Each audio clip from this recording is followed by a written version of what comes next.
નમસ્કાર દર્શક મિત્રો, વેલકમ ટુ જન સમૃદ્ધિ ન્યૂઝ। તો ચાલો હવે નિહાળીએ આજના મુખ્ય સમાચાર। શાહીબાગ વોર્ડમાં દબાણ દૂર કરવાની કાર્યવાહીમાં બેવડી નીતિના આક્ષેપો, સ્થાનિકોમાં રોષ।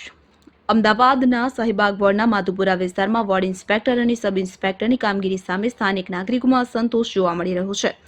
સ્થાનિકોનો આક્ષેપ છે કે દબાણ દૂર કરવાની કાર્યવાહીમાં તંત્ર દ્વારા બેવડી નીતિ અપનાવવામાં આવી રહી છે। સ્થાનિકોના જણાવ્યા અનુસાર માધુપુરા મહાજનના દવાખાના નજીક કોર્પોરેશનની માલિકીની જમીન પર થયેલા કથિત ગેરકાયદેસર દબાણોને દૂર કરવા માટે પોલીસ બંદોબસ્ત ઉપલબ્ધ કરાવવામાં આવતો નથી, જ્યારે અન્ય વિસ્તારોમાં દબાણ દૂર કરવાની કામગીરી માટે પોલીસ બંદોબસ્ત સરળતાથી મળી જાય છે, જેના કારણે તંત્રની કામગીરી અંગે અનેક સવાલો ઊભા થયા છે।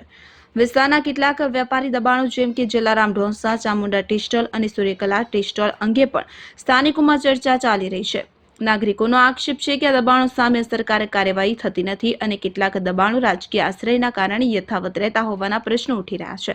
સ્થાનિક સૂત્રોના જણાવ્યા અનુસાર સૂર્યકલા ટી સ્ટોલ અંગે વર્ષ 2024માં આસિસ્ટન્ટ મ્યુનિસિપલ કમિશનર દ્વારા દબાણ દૂર કરવાની કાર્યવાહી કરવા માટે હુકમ કરવામાં આવ્યો હતો, તેમ છતાં આજ દિન સુધી દબાણ દૂર ન થતા તંત્રની કામગીરી સામે પ્રશ્નાર્થ ચિહ્ન સર્જાયું છે।